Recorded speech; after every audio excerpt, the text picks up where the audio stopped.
at someone who walked by. So, when we are open air preaching, a lot of things can happen. When we are down in pretty much hell on earth for that weekend, and you are preaching out against sin, the devil's going to try to attack you, try to knock you down, even get physical. Thank God I'm 6'3" and 260 pounds, so that would be like me. That would be like Josh going up against Grant. I mean, Josh going against Eric, my bad. Or, it would be kind of silly for someone small to go up against someone big. But see, that is commonplace when you are preaching in a place filled with darkness and demonic activity.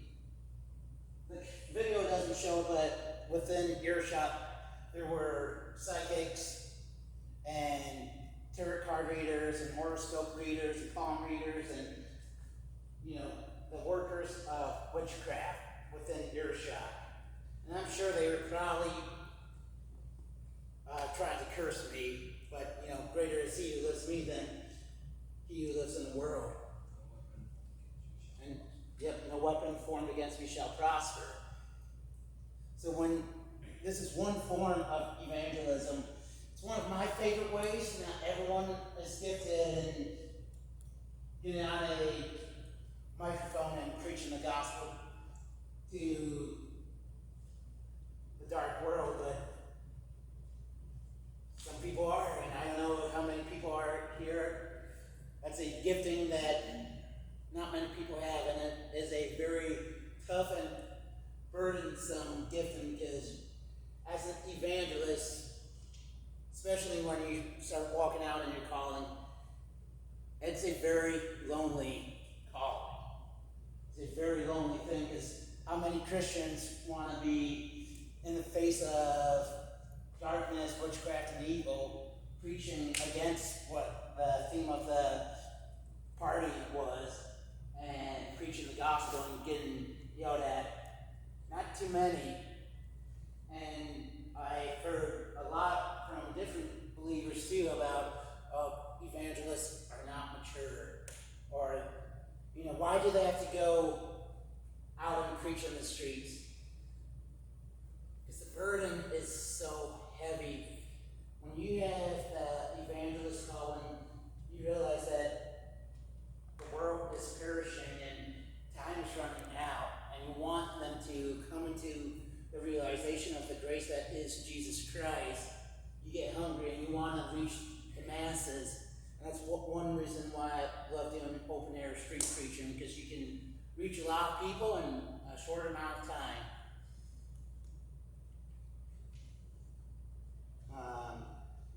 And it's also a great way when we are limited.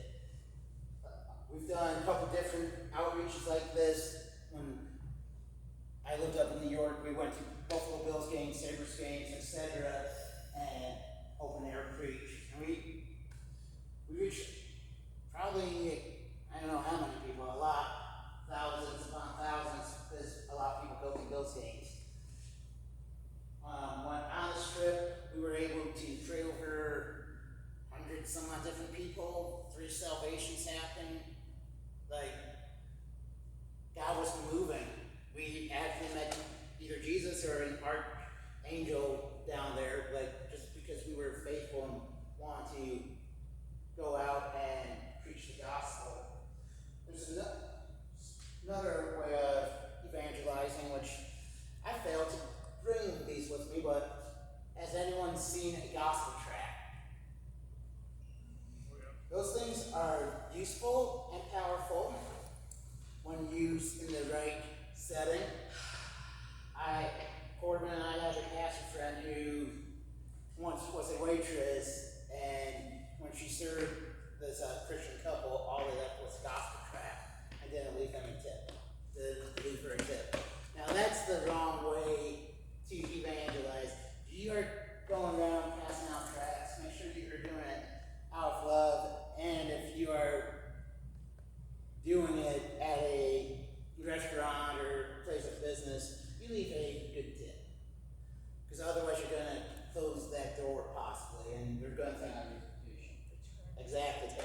presentation, it's going to throw people off.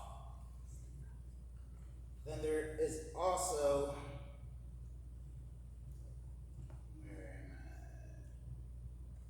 and look, those are also good for if you don't have time for a long conversation. You can just be like, "Hey, Jesus loves you. If you get a chance, read this." I've done that. I've left gospel tracts on windows of cars, inside your cases. It's a lot of fun doing that. And then one of my other favorite ways is one-on-one personal evangelism. So one-on-one evangelism is probably the most common and probably the most easy.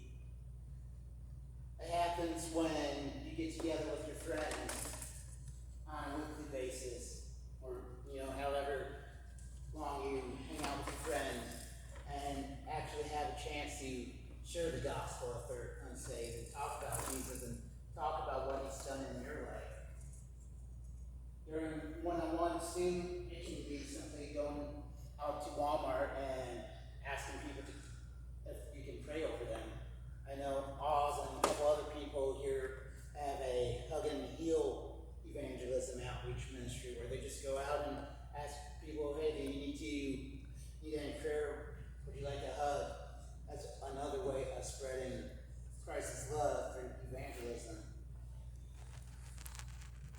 And it's probably the most effective way to witness, because then you're one-on-one, there's not any distractions for that person, and you're making that personal. And sometimes when we are